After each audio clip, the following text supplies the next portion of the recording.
Okay, so I think this is Lion Diet and Piracetam day 16. So on Piracetam yesterday. Had my daughter's birthday party. It was really great. I've just been thinking during this whole experiment of my history of drug use, BM legal drugs, pretty much for the most part, because people don't consider things drugs that are drugs. Like Adderall is a drug, alcohol is a drug. I don't drink alcohol. Caffeine is a drug. Piracetam is a drug. Sugar is a drug. Green tea is a drug. All of these things are drugs. I just think about everything that goes into my body and how it's all played out over the past. And I'm thinking about weed, my little weed habit that developed over, I guess, the last 10 years. Because I first smoked weed when I was 16. And I was just thinking about it, though I smoked it twice and didn't really touch it again until I was 18, after I had my 16 to 17-year-old health crisis where I pissed blood, shit blood, didn't sleep for a month, had candida rash break out over my whole groin and like lower belly and everything, and that lasted for like 9 months. And really, like, I was just thinking about it, and I'm like, how much am I just smoking weed as a memory of something that made me forget about an experience that made me absolutely miserable and made me basically like wonder, why would I stay clear-headed when life is hell and everything is suffering and my body's going to fall apart on me as a 16-year-old whose dick didn't even work because my body was just so fucked. Like, I would try to like have sex with women in high school who were into me, and my penis didn't work for a year because my hormones were so fucked up from not sleeping and everything that was going on in my body that I couldn't even experience the basic joys of youth. Very frustrating, very, very frustrating. So then as an 18-year-old, I gravitated towards smoking weed once a week, and then I was just thinking about it. I was thinking about the differences in my brain function and how, as a junior in high school who didn't smoke weed, I was able to convince my school to create classes. Well, I created the classes, but I took classes that didn't exist until I created them. I had much more force of will. And I think that came from this overthinking mind I have that just constantly turns over ideas again and again and again and again until I come out with a way that I can do things that other people believe to be impossible. And I thought about why I feel the need to, or have felt the need in the past, to medicate such a mind with Adderall, with weed. And a lot of it's just because my gut is terrible. Like, I've just had explosive diarrhea and IBS for like my whole life. Like, it's just kind of been this ongoing thing. There have been periods where I didn't have that, but I literally, until like 2 years ago, I thought that everyone had diarrhea multiple times a week, and then I was like, oh wait, I'm like the only my health is not good. My health has been great sometimes, but that takes a lot of deliberate effort, and it's kind of like sad to realize that. I mean, it's not sad compared to like my penis could be being vivisected in a North Korean prison camp. And that's what I would always tell myself. I'm like, look, like, things can be worse, okay? Like, things get worse.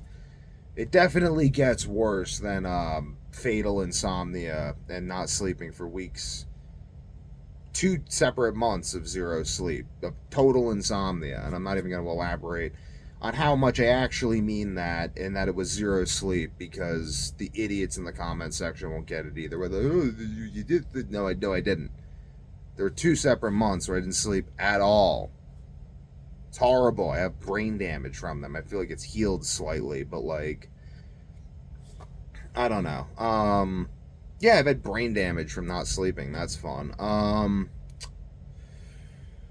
But Piracetam makes my brain feel better. It makes me feel more like that 16-year-old who hadn't yet experienced absolute and unyielding hell that damages the brain and the soul. Well, I guess from the experiences I had where I've done mushrooms after that, I kind of realized like nothing can really damage your soul. So I guess if your soul is still intact, then you can kind of come through and maybe reinvigorate the brain.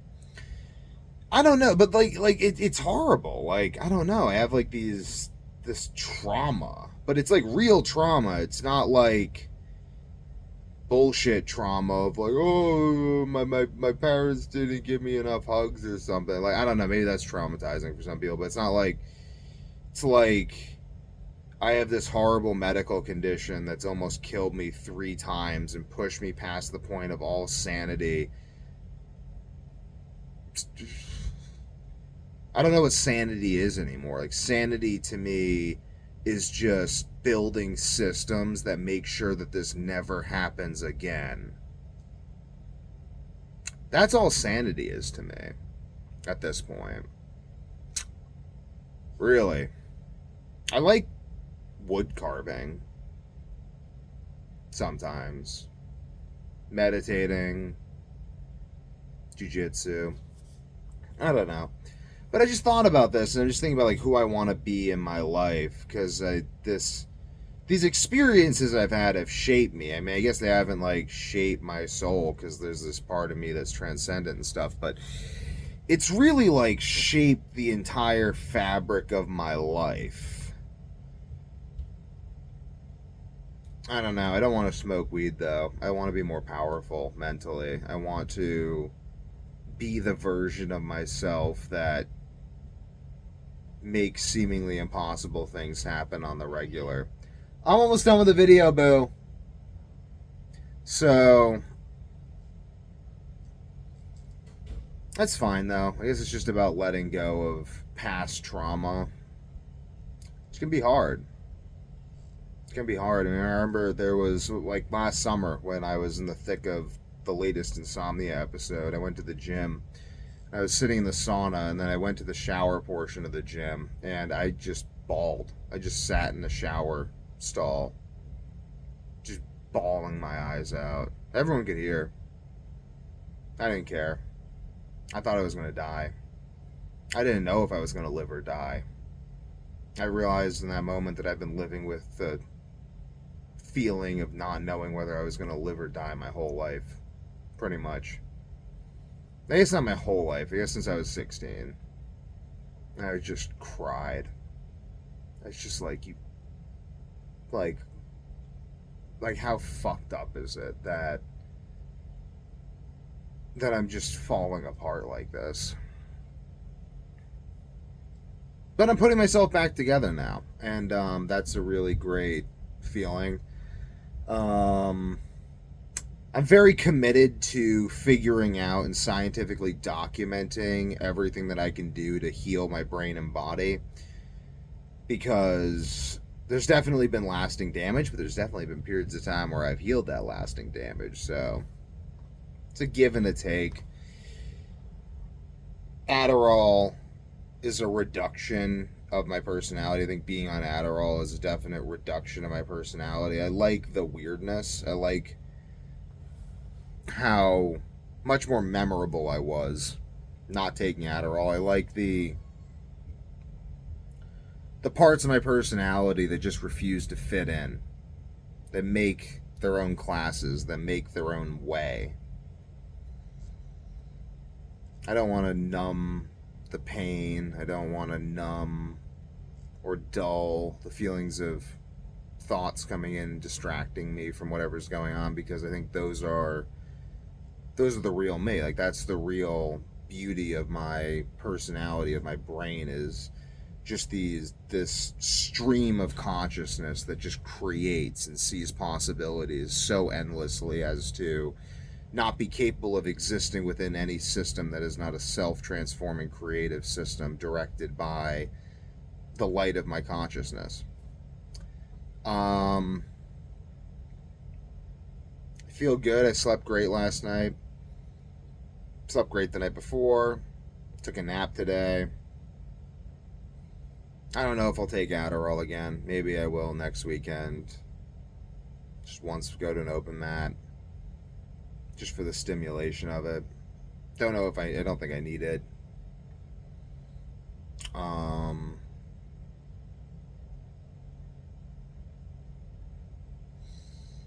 hmm.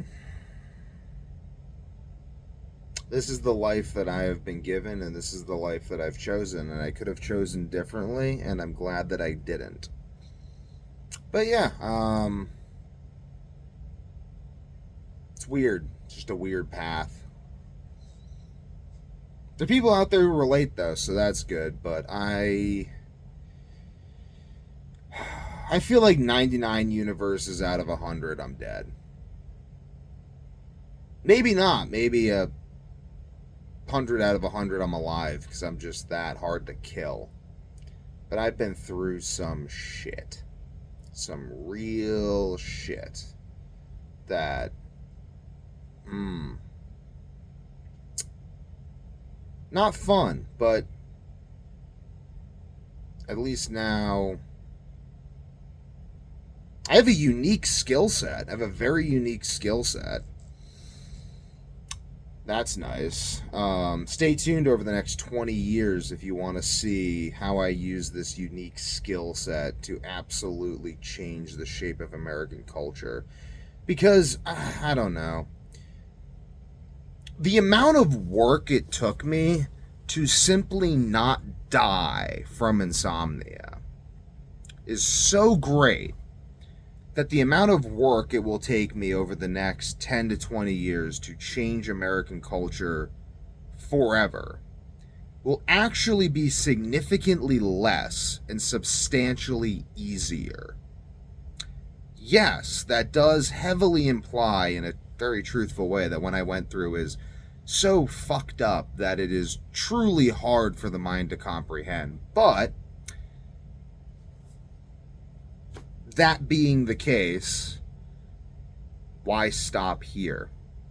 Why stop just me surviving? There's plenty of other people who are suffering. There's plenty of other people who will suffer in the future. There's plenty of reason for me to believe that this skill set, I know that this skill set, I've done the health coaching, I've run the paid ads, I've done the webinars. My knowledge is in such high demand. It's honestly, I was thinking about this yesterday. My dad works for a very well-known pharmaceutical company, and as do many other people within my family. And I was thinking about how these pharmaceutical companies are doing research on irritable bowel syndrome, insomnia, narcolepsy, and all this stuff. And I was thinking about how I should be leading that research. I really should be. I know more about these conditions and what actually fixes them than the people doing this research. But for me to be leading that research at these companies would require the structure of these companies to change, the structure of their approval process to change. They'd be like, well, you have to go get your PhD in uselessness because the PhDs don't know what's going on. So I would go get my PhD in uselessness, and what will be the purpose of that? I'll just build Weak to Warrior until Weak to Warrior is leading. It already is leading the research, but until Weak to Warrior has dominated the entire market by providing products and services and information that is actually helpful, not just like the people who come to me having taken all of the prescription drugs that don't work. Whatever.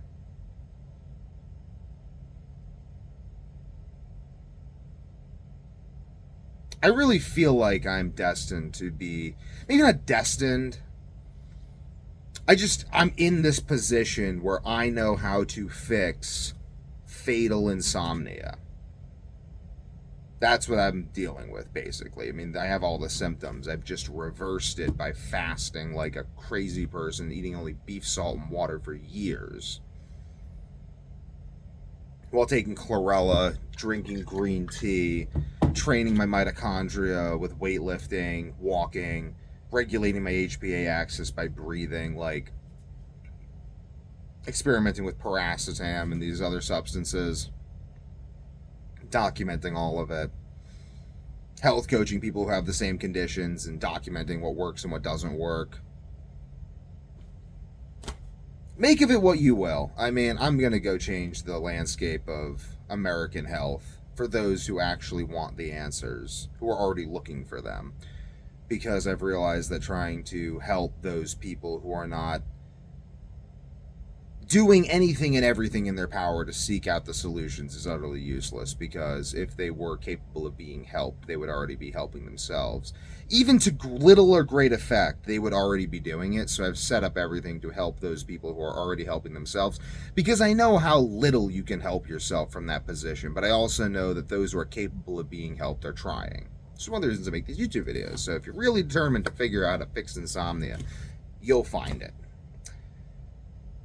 I'll leave links to Insomnia videos down below, and I'll keep updating you guys on how my Piracetam and Lion Diet experiment is going. I did fast after the diarrhea, and that did help me sleep. So